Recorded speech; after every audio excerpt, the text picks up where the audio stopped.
Joining me here on the program after standing on a New York City street for 10 plus hours in the rain with a concert going on behind him is Ian Rapoport. How are you, Ian? Which I must say, the concert was, I know people were annoyed and it got in our live shot. It was really quite lovely. Is that right? A brand of music that I just too often ignore, and it was front and center in my life yesterday. What was the set list of the makeshift band that came out in the middle of a rainstorm and a meteor storm? Ian, do you know the set list? I can't tell you the full set list because it hasn't been posted on Twitter yet, but there was a chicken dance. And there was definitely a time right before a live shot, you're checking in with the anchor, and they say, "Can you hear me?" and whatever. And they go, "Is that the chicken?" Yeah, I can confirm that. It's the chicken. Chicken Dance was one of the songs banned from the set list of the band at Susie and my wedding. We banned it was a chicken danceless, electric slideless, Macarena-less affair when Susie and I tied the knot. We just couldn't have it. At least I could. I support that. Yeah, I think I speak for many when I say that. So what do we learn? What do we know about what happened in the basement of 345 Park yesterday, Ian? Well, a couple things. I know from Tom Brady's side, especially when he learned about the sort of 4-hour guidelines to present his case, they wanted it over yesterday. They wanted to drag out more than that. So they gave him sort of a guideline of 4 hours. And I know there was some nerves like, am I really going to get to state my case? Am I really going to get all the time that I believe is necessary? So the thing lasted 10 hours, 11 hours total with a lunch break. So it's pretty clear that at the very least, Roger Goodell heard everything that Tom Brady had to say, from, a science expert challenging the science, to his character from Robert Kraft, to whatever new information or new perspective he brought to the table. So at least Roger Goodell sat and listened. And, it has been my understanding all along that Goodell was, and I know people sort of will poo-poo this, he is more than open-minded about reducing the penalty if he has a reason to. And Brady came in preparing to be forthright and honest. I'll be curious to see, obviously like everyone, where we go from here, because the door seems to be open for some sort of reduction. For what? But how would it be reduced? Under what concept do you think, based on what we may have heard about, Brady being his own best witness, et cetera, et cetera? Where does the reduction come from? Well, I have no doubt that Tom Brady sounded good. And that's sort of one of the things with him. Like, he always, I know you sat down and interviewed him, like, he always sounds good. He sounds good just like he plays good. And pretty much everything in the life of Tom Brady, except for this right here, pretty much everything is good. That's sort of the way. So I'm not surprised that he maybe impressed some people in the room. What is important is, what did he bring to the table? And there's a confidentiality order, and we may not know specifics, but at least may not know it just yet.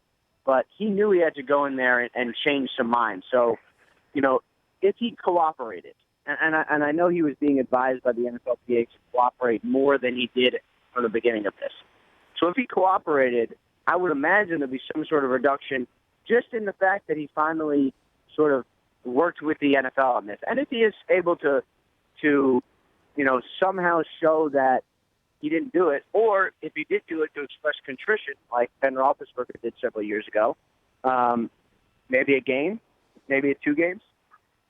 Well, but what about the idea that Brady doesn't want to accept any games whatsoever for this, Ian? What's the end game there?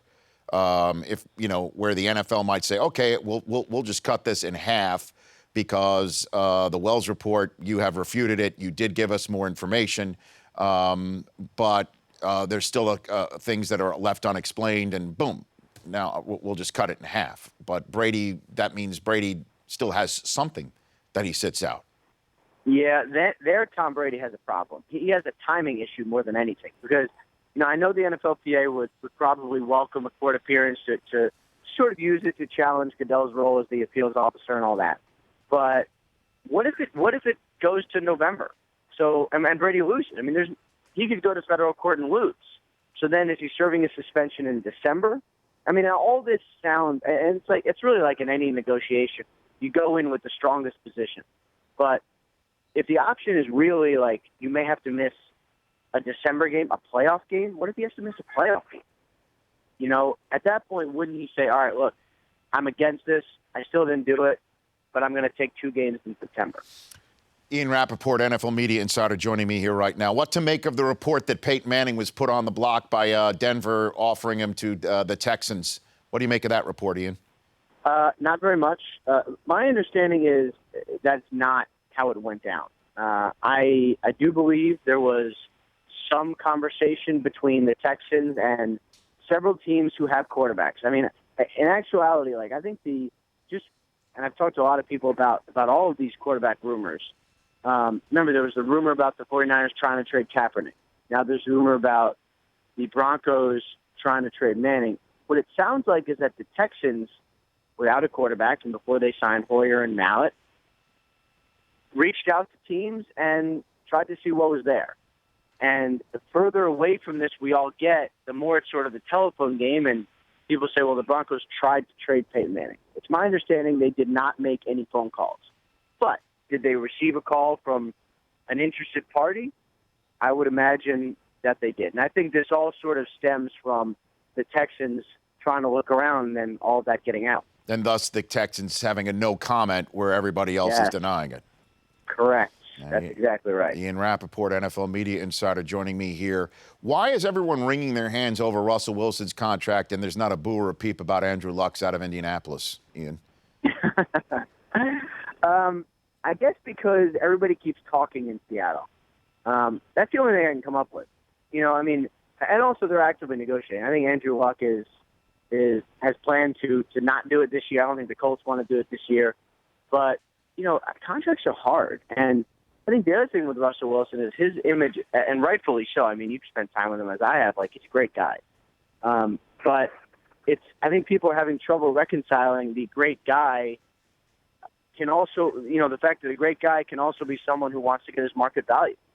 And look, as more details come out and people find out, like, yeah, Russell Wilson, I'm sure he's asking for a lot. Everyone does. All quarterbacks are paid a lot.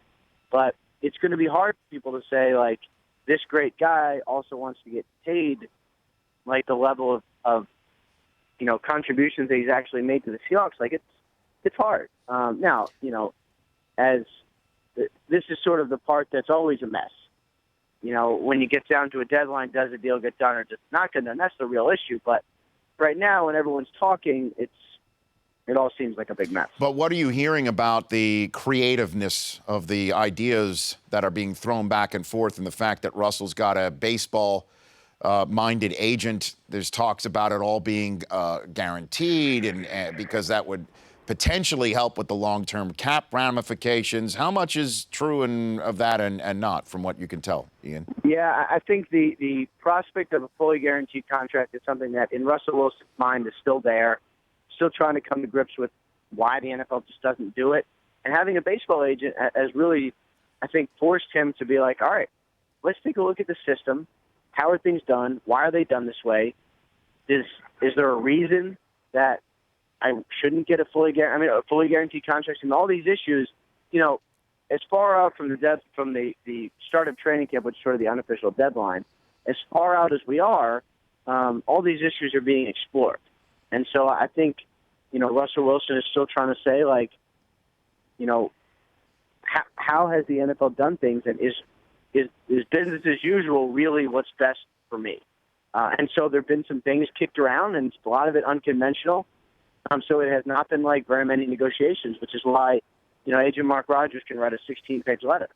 That has not been the case in most negotiations. But, you know, in the end, it still comes down to do they make a deal or not make a deal. But it has been a little different from many of the contract negotiations I've seen. Last question for you, Ian. Is there a possibility that the reason why yesterday's hearing took so long, is because Brady's camp thought, if you're going to do me like this, NFL, we're going to make you sit in a room with Jeffrey Kessler for 11 hours, and we know that drives you crazy. Is there a possibility that happened yesterday? I wouldn't rule it out.